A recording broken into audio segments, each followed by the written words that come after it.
Thank you, Senjat, for this very kind introduction, and thank you all for attending this conference with this beautiful weather, Californian weather, which I highly appreciate.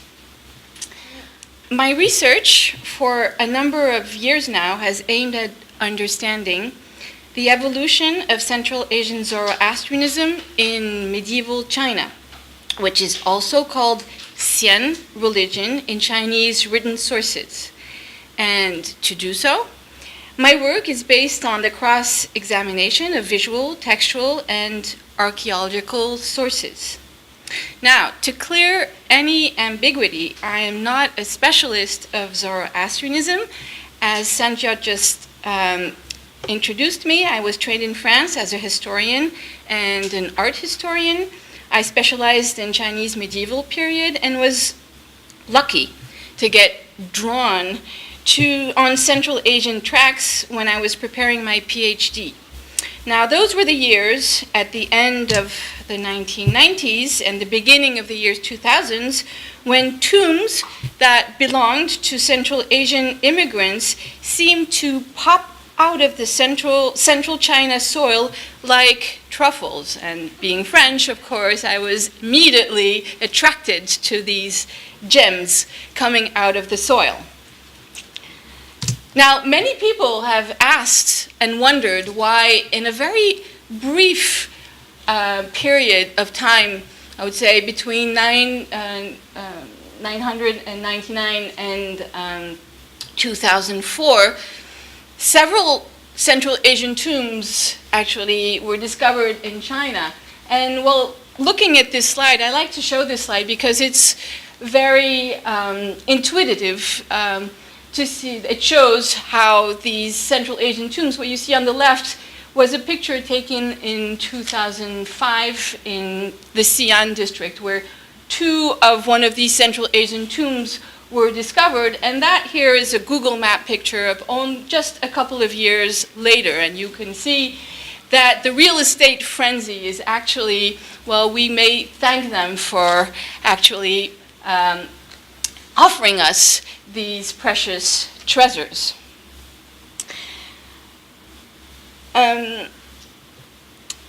Now, working with a French team of specialists of Central Asian history, art history, and religions led me to focus on these fascinating discoveries and to try to understand how they fit in a wider framework of cultural connection and circulation in 6th century China. These tombs are fascinating material because the tomb furniture that was discovered inside, and that what we will see during this talk, significantly transformed the landscape of Sogdian art, and also because the mere fact that these Central Asians chose to be buried in Chinese-style tombs has opened avenues of questionings on Sogdian funerary customs, their adaptation to a Chinese social context, and on the social significance of the Chinese tomb itself. So, just for a general introduction, who were the Sogdians? For the past 15 years now, Central Asian communities have held a prominent position within studies of medieval China. Sogdiana was a land located in nowadays Uzbekistan and Tajikistan, anciently a federation of several city-states grouped along the river Zarafshan and Kashkadarya. Thanks to a thriving trade network, its culture spread wildly in the whole of Asia, and especially in China. Between the 6th and the 8th century CE, Sogdian immigrants established themselves in the great oasis of the Taklamakan Desert, in the Gansu Corridor, the Ordos region, and the two capitals of Chang'an, nowadays Xi'an, and Luoyang, and even remote cities in the northeastern marches of the empire. Communities were administered by a government official, recruited among foreigners, but appointed by the Chinese empire named the Sabao, an official Chinese title given to the administrators of foreign communities, a word that was inherited from the Sogdian word Sartpao, meaning caravan leaders. As a high-rank official, the Sabao was considered as part of Chinese nobility, and his main role was to play the part of an intermediary between foreign communities and the empire. His tasks were essentially administrative, but he also gradually took over religious activities, becoming head of the Xian, this is the character Xian, cult. So what exactly does Xian refer to? Xian, as I said previously, is a name Chinese sources give to the Central Asian variant of Zoroastrianism, a more polytheistic and syncretized form of Zoroastrianism than the one practiced in the Sasanian Empire. During the past 60 years, the outline of this Central Asian religion have been drawn by the combined studies of a very rich imagery discovered in various sites of Central Asia, a great amount of archaeological discoveries, especially ossuaries, and a surprisingly little amount of texts. In 7th century Sogdiana, the dominant pantheon included more than 25 deities, part of them inherited from the Iranian tradition, others being local deities. These gods were worshipped according to a defined ritual calendar, and religious ceremonies were both organized individually at home and within temples. These temples were divided in two sections, one main hall where images and statues of various gods were displayed together, and an isolated area where a sacred fire was kept burning. The sacred fire, who in Zoroastrian tradition embodied the main godhead Ahura Mazda, was attended to by priests, a theme that frequently appeared on ossuaries. And you can see two of these terracotta ossuaries with priests that are recognizable by this mouth veil here that protects the sacred fire from impurities. Finally, funerary customs in Central Asia seem to have been dominated by rites of exposure of the corpse, either in consecrated areas where they were taken care of by scavengers or dogs, either simply in the open. Bones were then collected when purified, meaning cleaned out of the flesh, and enclosed in this type of ossuaries. A large amount of these ossuaries have been discovered, some of them that display a very rich iconography. So this is really, in a nutshell, what we know of Sogdian religion in Sogdiana. But let's turn to the religious traditions of Sogdians in China now, and more specifically towards what we call, for the sake of today's arguments, Central Asian Zoroastrianism. Well, once again, the main obstacle in studying Zoroastrianism in China resides in the fact that close to no religious texts have been discovered in China so far. The study of this religion, therefore, relies, once again, on archaeological sources, such as tombs, iconographical ones, as well as a fair amount of textual allusions to the rituals performed by Central Asians that are scattered in Chinese historical and literary sources. So Chinese literati that describes rituals performed by Central Asians, but not always understood what they were witnessing. Reconstructing Zoroastrianism in China is therefore only possible through the observers are and barely from the insiders. Today, I would like to concentrate on the archaeological and visual material in order to pinpoint the strategies that were employed in Sogdian tombs of China to adapt Central Asian rituals and funerary imagery to a Chinese funerary realm. I will argue that these tombs deployed intentional schemes to ensure a bilingual visual language within the tomb space. To demonstrate this, I will start by shortly presenting the general features of a Chinese tomb. Then I will introduce Sogdian tombs in China and their iconographic program. And last, I will show two examples of these strategies, one that demonstrates a sense of adapting to the Chinese cosmological order, and a second that shows resistance to the Chinese ritual imperatives. In medieval China, as in many other civilizations, a tomb was a consecrated area, and as such, its construction and internal arrangements were subject to various canonical prescriptions.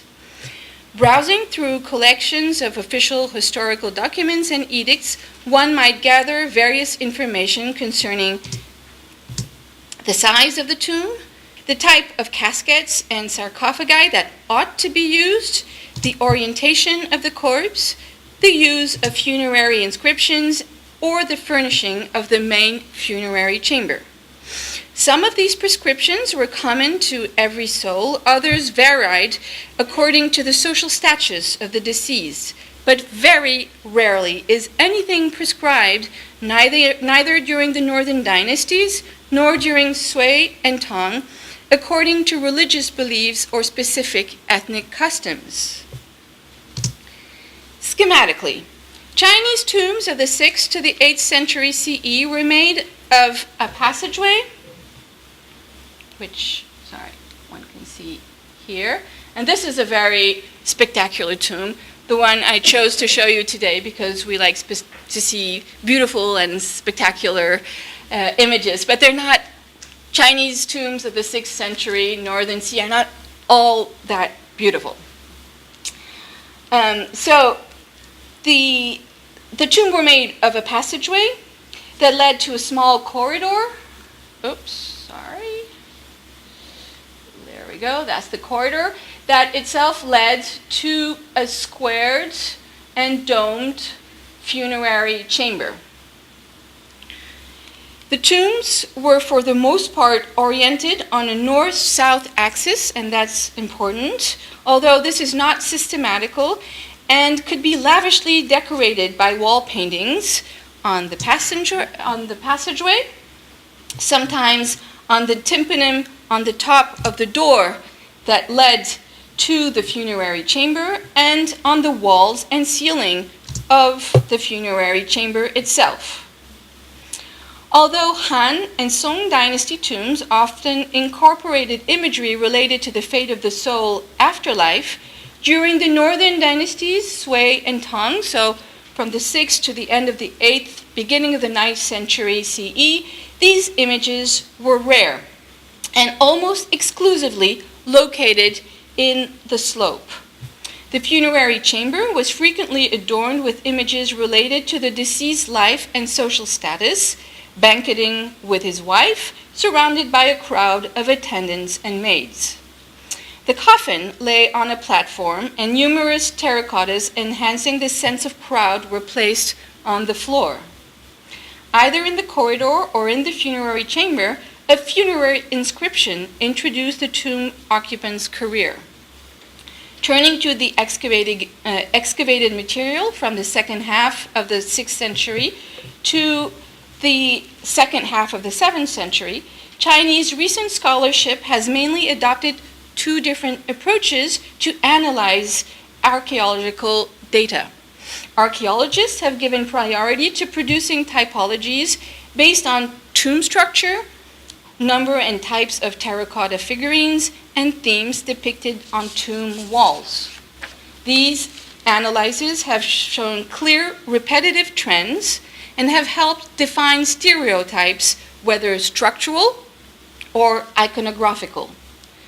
Art historians, on the other hand, have usually focused on the excavated material itself, producing very helpful scholarship on the stylistic evolution of iconographical themes, or focusing on the historical broader context lying behind the presence of a specific item. For instance, means of cultural circulation as reflected by the presence of non-Chinese artifacts inside a tomb. This one is a beautiful, wonderful gilded silver ewer that was discovered in nowadays Gansu province. So recent scholarship therefore offers a large range of methodological tools that can help us turn to the variation from the main model of a Chinese tomb and wonder whether these discrepancies have any significance in terms of apprehending the deceased's individuality. How do tombs of Central Asian officials fit in this landscape? Since the beginning of the 1980s, dozens of tombs that have been related to Sogdians have been unearthed in China. These identifications rely either on the funerary practices, such as ossuaries, or on the name and inscriptions that were associated to the tombs, a method that is actually debatable. These remains can be divided into three categories. A small number of ossuaries, such as the ones I just showed you, that however show that rituals were maintained within the diaspora. There were also common graves in graveyards in cities such as Torfan here. And you can see here the categories. You see common graves and tombs and ossuaries here in Torfan. And the third type are Chinese official style tombs. To this last category, until now, 10 tombs belonging to Cebause, the officials that I mentioned earlier, or the heads of communities, were discovered in an archaeological context. One was discovered in Tianshui. Oops, again, I'm sorry about this. Here is Tianshui. One in Taiyuan, here. 4 were discovered in Xi'an. And another 4 were discovered here in Guyuan. So the time frame ranges between 564 and 609. Actually, there was one that is debatedly Sogdian that was discovered here in Luoyang, and this is the one that was dated from 609. These tombs have in common,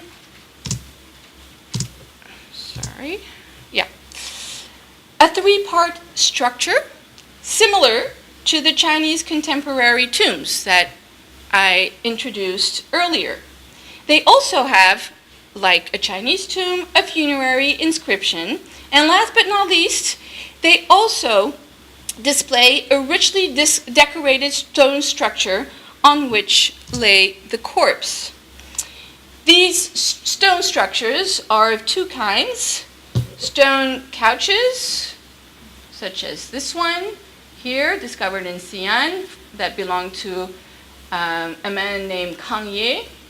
And actually, he is the only one, no, not the only one, but in these stone couches, he's the only one where the corpse actually lay on the couch.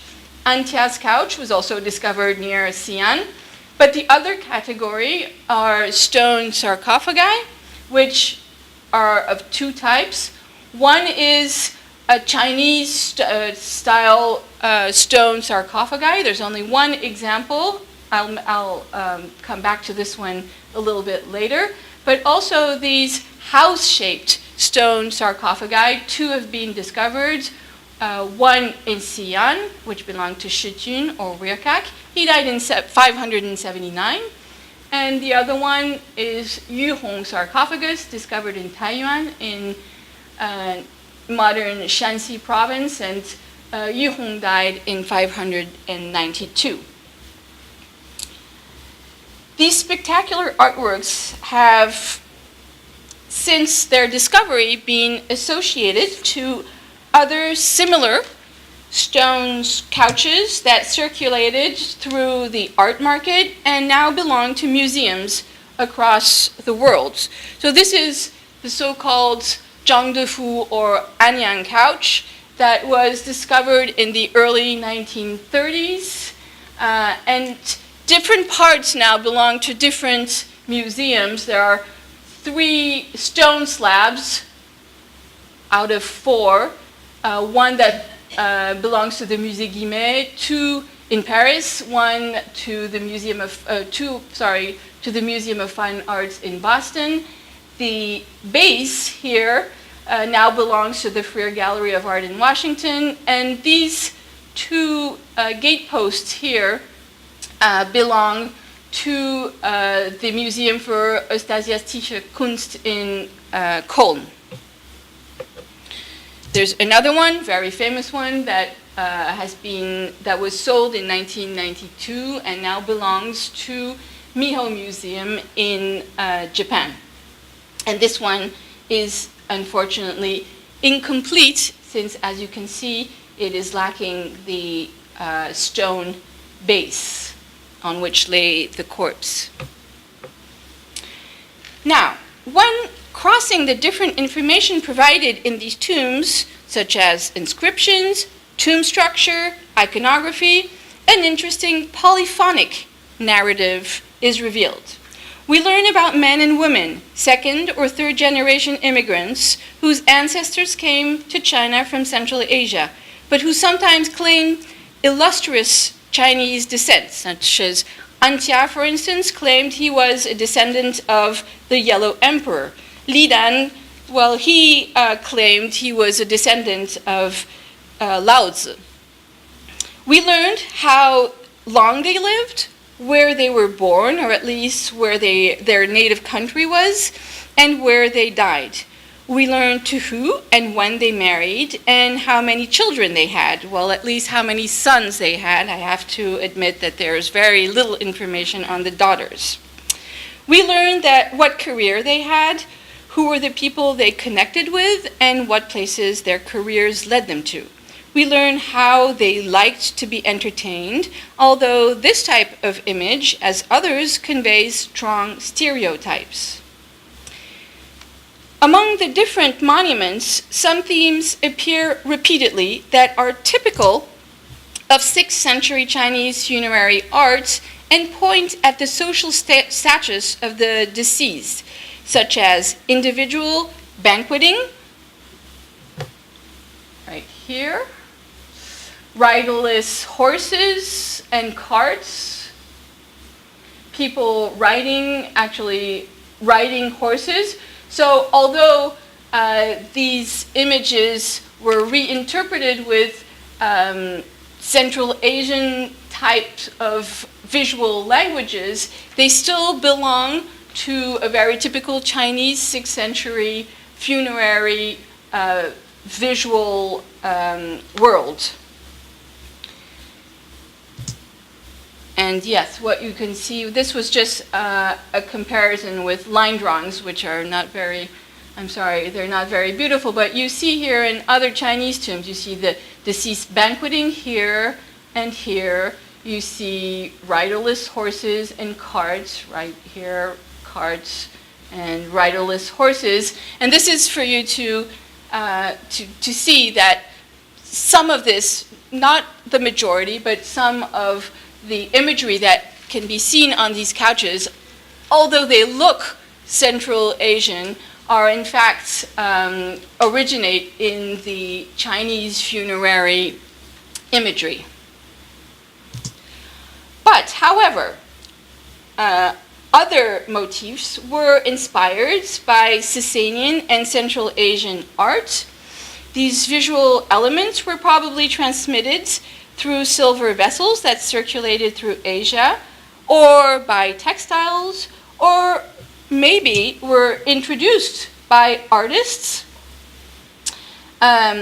such as Cao Zhongda, who, according to 9th century art critic Zhang Yangyuan, lived under the Northern Sea, was of Central Asian origin, and was very well known for his skills in painting Indian icons, as well as non-religious themes, such as a hunt with bow and arrow, a painting that was still extant in the 9th century when Zhang Yangyuan witnessed it. So we can see that there were also Central Asian artists under the Northern Sea who were able to paint and depict religious iconography, but also more secular themes.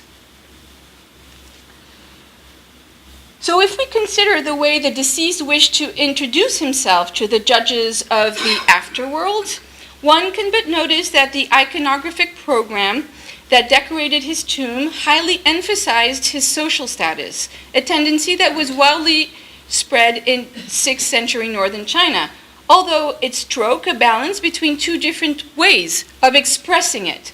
One that underlines its belonging to northern China elite, and one that highlights its Central Asian noble origin. Whereas funerary inscriptions clearly indicate the deceased's official titles and some punctual events relating to his career, nothing is said on his religious beliefs, so to this point one can only rely on iconography. Religious imagery in these Chinese Sogdian tombs is quite rich, at least compared to the Chinese counterparts.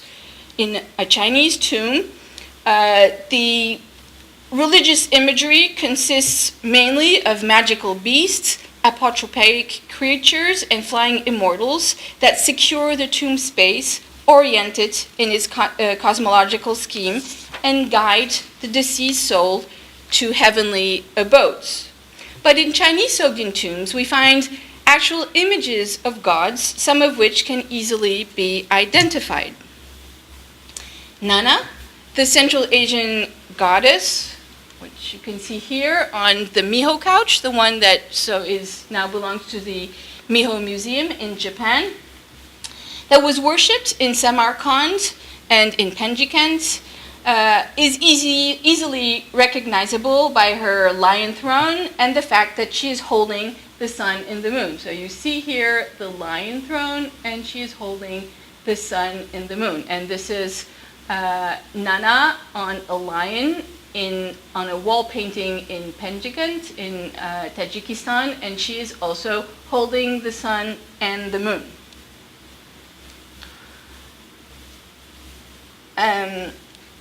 Weshparkar, the atmospheric god that borrowed many of his features from the Indian god Shiva, is recognizable by his trident and by the bull. You can see the trident here, and he is sitting on 3 bulls. And one should notice that not one of the deities depicted on these monuments is to be seen more than once, a tendency that seems to point at the individual belief of each tomb. Religious repetitive motif is related to the funerary rituals. It involves a half-bird, half-priest motif that I have previously thoroughly discussed in an article published in the Bulletin of the Asian Institute. Since then, since the publication of the article, a major discovery has traced this motif back to Central Asia on the site of Ashrakhan Kala in Uzbekistan. It is a huge painting that allows to date the motif back to the 1st century CE and definitely links it to the god Srosh, which is the god of prayer. And so the motif is a half priest, and you can recognize the priest once again by the mouth veil, the padam here, and half bird, and we're holding liturgical twigs here. And this motif was actually painted here on the robe of this huge painting of an individual, which has been identified by Franz Grenet as the god of prayer, Srosh. This motif appears punctually in Central Asia. Winged creatures wearing a padam, a mouth veil, appear on both sides of the huge and now unexisting Mithra painting in Bamiyan, and also on an ossuary fragment discovered in Samarkand. But the specific composition of this motif, 2 hybrid creatures wearing the padam, taking part in a fire ritual, has up to now exclusively been found in the funerary context involving Central Asian elites in China. So what we see is a half-man, half-bird hybrid creature. Once again, he's wearing the ritual face mask, the padam, and he is performing a ritual And they stand symmetrically. So this is on the Antia tomb, remember? One of the tombs that was discovered in Xi'an.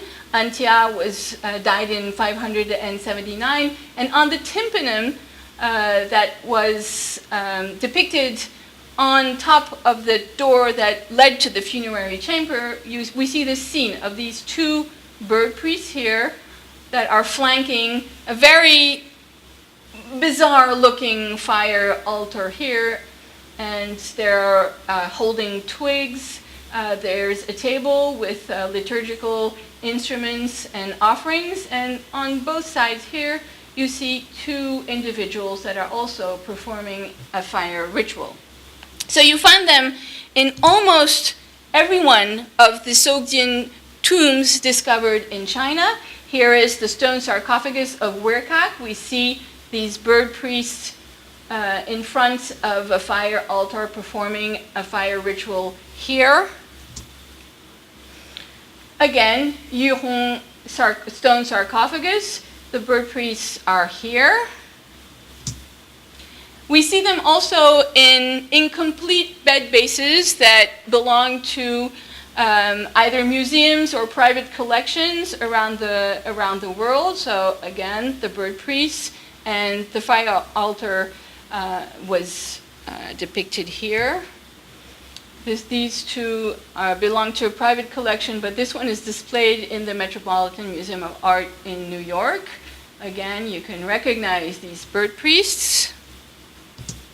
And this is the last one to be that has been discovered. It's only partial. The base is fragmentary. It belongs to a private collection in China, although it is displayed now in a newly built, beautiful museum that I have not had the chance to visit yet, which is the Western Market Museum in Xi'an. And it's very beautiful. As you can see, it used to be entirely painted, colored, and gilded. And you can see both the bird priest here in front of a huge, very also unorthodox looking fire altar. So although all share common features and characteristics, these images nevertheless are all slightly different, whether formally or contextually, a sign that indicates that the motif was not just copied meaninglessly, but was intentionally represented in specific locations of the funerary realm. So, to make a long story short, the Zoroastrian model of this motif is the liturgical service of the dead performed on the morning after death and depicted on many ossuaries. I showed you this type of ossuaries earlier in the talk. On both compositions, whether the Sogdian ossuaries or the Chinese version here, we find a fire altar, a mouth cover, twigs, and a table. But why a bird? To make, again, a long story short, the choice of a bird probably refers to the Zoroastrian god of prayers, Srosh, whose attendants, the Sroshavares, are compared to roosters in a number of texts. A Zoroastrian liturgical service needs to be conducted by a minimum of 2 priests, one reciting sacred texts and the other conducting a sacrifice. And these 2 functions were thus combined in the bird priest, who holds the instruments of sacrifice while embodying the god of prayer. But birds were also popular dwellers of the Chinese funerary realm. In ancient China, birds appear in different locations of the tomb space, although the most common location was either on or above doors that led to the funerary chambers, or on pictorial representations of doors on stone sarcophagi. A study of a chronological sequence of stone doors dating back to the Northern Dynasty period and discovered in the Chinese Central Plain clearly reveals a selective pattern that gradually focuses on the cardinal emblems.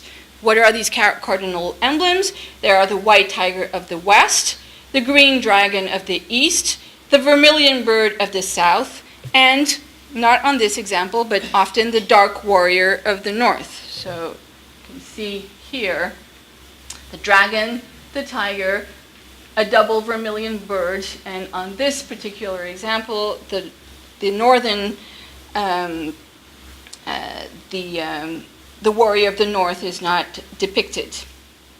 Stone doors leading to tombs discovered in Shanxi province, such as the tomb of Lojue and Xuxianxiu, show the green dragon and white tiger on the door itself, right here, whereas the vermilion bird that you see here appear twice on the tympanum in a symmetrical position on both sides of a monstrous creature.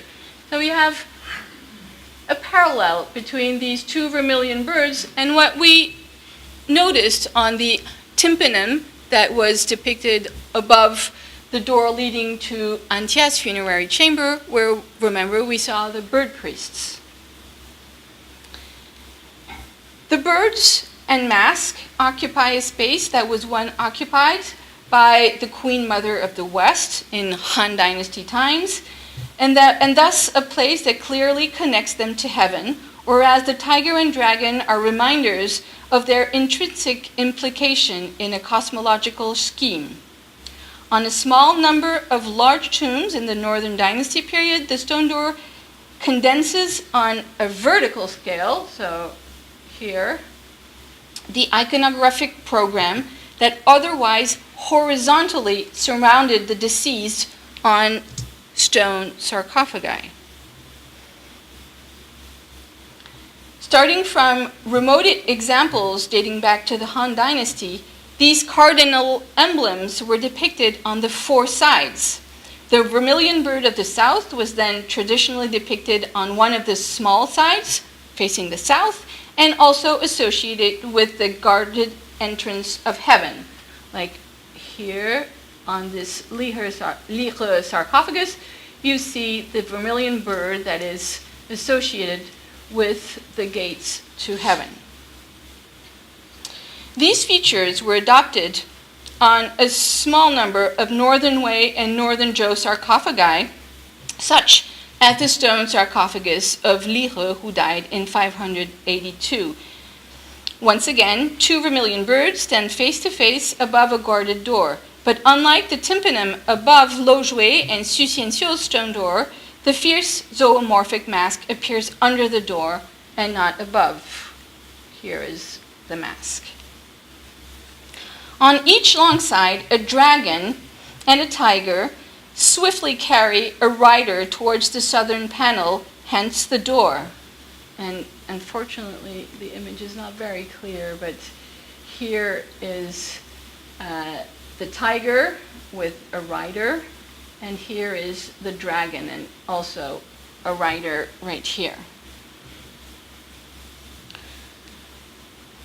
They are followed by a flying immortal and glide through the airs past a line of massive and stern-standing guards holding swords. The identity of the flying characters is controversial. Some studies agree on the fact that these characters riding the tiger and dragon on 6th century stone coffins are deities. But when observing the scale difference between the riders and the sentinels on Lihe sarcophagus, one cannot but wonder if the composition doesn't simply refer to the deceased and his wife's celestial journey towards the gate of heaven. There are other similar examples on another stone sarcophagus, this time dating back to the Northern Wei. A common theme under the Han Dynasty, the journey of the couple to heaven, is, for instance, vividly depicted on the tomb of Pu Tianxiu, discovered near Luoyang, here on the right, here, where he, Pu Tianxiu, and his wife, so this is him and his wife on top, are seen riding mythical animals towards the Queen Mother of the West. And in this sense, one can wonder to what point the image of a couple riding towards heavenly abodes on a mythical creature on one of the Sogdian stone sarcophagi the one of Shijun or Wirkak, an image that is unparalleled. You can see them both riding on mythical creatures here, and this appears on this part of the whole scene. They're flying towards heaven, but this has no equivalent in the Central Asian or Iranian worlds, and one can wonder if it wasn't influenced by the Chinese model cited above. But to go back to our bird motif, we will note that the Chinese 6th century funerary art, the door is closely linked to the cosmological chordate, whose function are to orient the deceased by centering him in regard to the forces of the universe, to guide him towards heavenly abodes, and to protect him against evil spirits. There is another example here of a recently rediscovered stone door leading to the funerary chamber of Di Caoming, who was buried in 579, that shows an interesting variation of the synthesis of the bird priest motif, which is only bird and not priest in this instance, with, as you can see, the cardinal emblems. So you see two vermilion birds here, and the tiger and the dragon here. When looking closer, however, this example that associates a rooster that relates to the god of prayer, Srosh, with a door and with the cardinal emblems is not isolated. So let's look very quickly, go back to our examples of bird priest, the one that was depicted on the tympanum of Antia's tomb was depicted on top of a door. Here, these two bird priests were depicted near a door. And one can only imagine that those ones here, although this base was fragmentary, maybe were also connected to an upper structure that was either a stone sarcophagus or a couch with gates, and thus connected to an entrance or a door. Now this one is very interesting because on part of the bed base we see the two bird priests and the fire altar, whereas on another fragment of this same funerary couch, what you can see here is the northern warrior, symbolized by a tortoise that is entwined in a snake. And I'm sorry, the image is not very clear, but what you see here, and you're just going to have to trust me, please, is the green dragon. So the bird priest motif in Central Asian tombs in China results from a complex semiotic puzzle, whose source is in both Chinese and Central Asian visual languages. It points at a Central Asian and probably a Zoroastrian eschatology, and functioned as an identification mark in the funerary space. But it also positioned the deceased in a Chinese cosmological scheme by referring to the vermilion bird, and it is my opinion that it was deliberately chosen to fit in the codified decorum of a Chinese tomb. Instead of exclusively pointing at the deceased's foreign background, it surprisingly illustrates a sense of belonging to 6th century Chinese society as well. Now, the question of spatiality is treated very differently in the second example I wish to introduce today. The tomb of Lidan was excavated in the same area as the tomb of Antia, Shijun, and Kangye in the outskirts of Chang'an. And the funerary inscription dates the tomb of 564. I already mentioned this tomb earlier. So that's 15 years earlier than the death of Antia and Shijun or Wirkak, whose stone sarcophagi or stone couches we already mentioned. The funerary inscription identifies the deceased as Li Dan, a foreigner of Brahmin descent, 波罗门宗, born in 506, whose ancestors traveled to China from Jibin, modern Kashmir, and who died at the age of 59. Fukushima Negumi has convincingly demonstrated the close ties between the Li family and the Sogdian community in Chang'an and proposed to identify him as an Iranian Bactrian. Nothing is known of his religious background, however. The tomb itself is very typical of northern Zhou tombs built on a north-south axis and comprising a sloped passageway that was very severely damaged, a domed corridor that led to an almost squared and domed funerary chamber. That's what you see schematically here. The corridor, so the passageway was here, corridor, an inscription here, and the funerary chamber.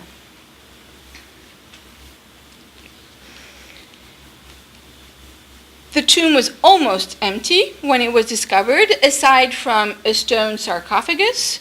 All sides of this sarcophagus and the lid were carved in light relief and were once gilded. And you can see little traces of gold here.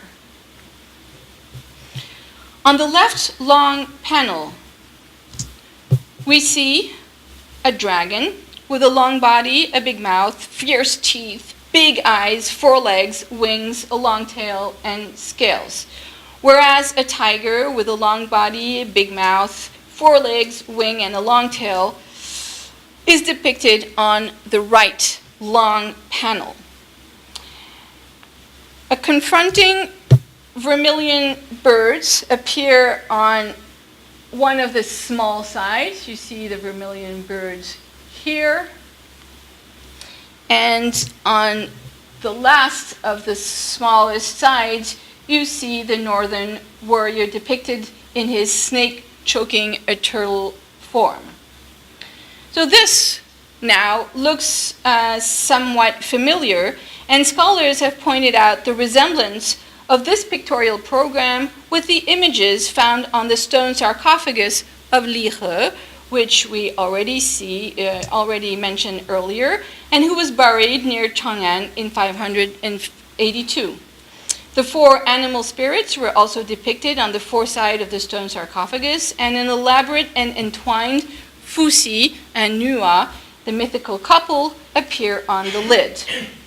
But there is a significant difference. Li He's tomb was also built on a north-south axis. You can see here. And the stone sarcophagus was placed along the west wall. The location of the 4 directional quartets on the sarcophagus consequently corresponds to the traditional direction they were assigned to since Chinese antiquity. White tiger to the west side, green dragon to the east, black warrior to the north, and vermilion birds to the south. The orientation of the sarcophagus, which is related to the orientation of the corpse, is entirely in conformity with the prescriptions we find in later ritual texts. The chapter on rites of the later Tang histories clearly stipulates, for instance, that when entering a tomb, one should first place a mat along the western side of the chamber, then the coffin is placed on top of the mat towards the north. Although not systematic, this orientation was adopted in a majority of northern Zhou tombs. But here you can notice that in Li Dan's tomb, this was not the case, since the 2 corpses that were found in the stone sarcophagus were lying on an east-west axis. This particular orientation of the sarcophagus within the tomb also changed the location of the 4 animal spirits. The vermilion bird of the south faced the west. The dark warrior of the north faced the east. The green dragon faced south, and the white tiger of the west faced north. What could have motivated such confusion in the cosmological order? Now let's take a look at other Sogdian tombs discovered in China. In 6th century tombs, such as Kangye, Antia, Shijun, Yuhong, all tombs that you are all very familiar with now, the monuments and thus the corpses were meant to be oriented on an east-west axis. The tomb, as you can see, is also always oriented on a almost north-south axis, but the bodies that were meant to be laid on the monuments were always oriented on an east-west axis. So the difference between Lihe's and Lidan's stone sarcophagi may be related to a particular communitarian feature, although this may have been less relevant after the reunification of China under the Sui. One could argue that the nature of the furniture implied facing the south. In the case of stone house-shaped sarcophagi or couches, one would expect them to be oriented like a house facing the south. And what I tried to show here is that this stone sarcophagus, stone funerary couch that was found in Antia's tomb is a stone replica of the kind of wooden furniture that one would have found in houses of 6th century China. In Dunhuang Cave 23, images of these couches with screens, the wooden versions of what was built for tombs, clearly show that these couches were placed in order to face the south. Now, as you can see here, the house faces, all Chinese houses are built on the north and south axis, and you can see here these couches with screen that face the south. So, question is, did the type of funerary furniture influence the orientation of the corpse? Well, when observing comparable stone sarcophagi and couches discovered in tombs, one can but notice that the orientation of the funerary furniture, one needed, adapted to fit canonical prescriptions. The codified burial system that was later used in the 7th century allowed only high members of the aristocracy to be buried in stone coffins or sarcophagi. Only few examples have been discovered, but one can notice that in the tombs of Li Tingxun, who died in 608, or of Li Shou, the orientation of the monument is strictly chosen to adapt to canonical prescriptions. You can see here another stone sarcophagus, which is similar to the ones that were found in Sogdian tombs, but here the stone sarcophagus was placed in the tomb so that the deceased was placed on a north-south axis. And it's the same here, north-south, and here is another stone sarcophagus that was placed along the west wall. So the shape of the outside sarcophagus and the type of architecture it referred to did not determine the orientation of the monuments. If indeed this specific orientation of the corpse stemmed from a communitarian practice, one wonders if parallel can be found in Central Asia. When looking at archaeological material, it's very difficult to interpret and not very conclusive. As often pointed out, and especially by Franz Grenet, the dominant funerary tradition of pre-Islamic Central Asia was to expose the corpse to scavengers or to leave them in an isolated place until the flesh decomposed, and to collect the bones when purified, to put them in an ossuary, as previously mentioned, and to place this ossuary in a funerary chamber. So, at the time of the excavation of these funerary chambers, the interior had often been disturbed, so it's extremely difficult to determine what was the orientation of the ossuaries inside the funerary chamber. Chambers themselves were not built on a systematic orientation patterns, but Franz Grenet has demonstrated that the entrance statistically more frequently faced east and southeast. Grenet links this to Zoroastrian scriptures, which stipulate that the structure that kept the bones should have holes in order to receive the light of the sun. In order to try to understand whether this orientation was due to ritual prescriptions or mainly hazardous, one could turn to scriptures and commentaries that describe the fate of the soul in Zoroastrian traditions. The 9th century cosmological Pahlavi Greater Bundahism stipulates, for instance, that 3 days after someone dies, a maiden comes from the east to help the soul cross the so-called Chinvad Bridge. Righteous souls will succeed and continue their journey, whereas unworthy souls will fall in hell. As previously analyzed in an article I published about 10 years ago with Franz Grenet and Yang Chun-kai, this description fits. This description of the soul is faithfully illustrated on the eastern wall of the Werkok sarcophagus. We see Werkok and his family crossing a bridge, right here, which entrance is guarded by 2 dogs, right here, and priests attending to a sacred fire here. And here's the fire. I would like to emphasize the fact that this depiction is situated on the eastern panel, showing that a special attention must have been given to this location and direction in the funerary space. When looking if this can be expanded to other funerary stone monuments, one can find hints that are not entirely conclusive, but still are stimulating that the eastern direction was connected to the funerary rites in the spatial distribution of the tomb. For instance, in Antia's stone couch, the far eastern panel, we see the deceased, his wife, and a child that are crossing a bridge.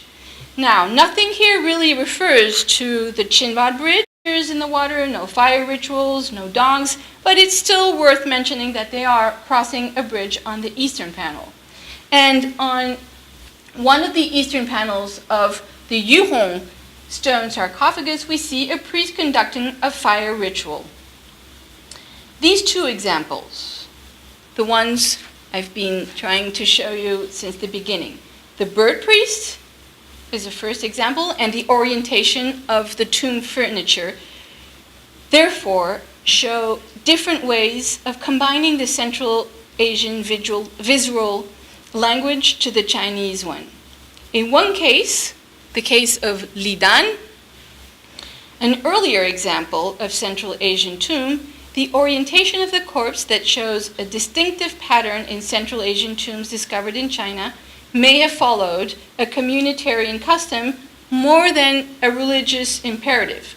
Actually, we don't know for sure if Lidan was Zoroastrian or Buddhist or what was his religious background.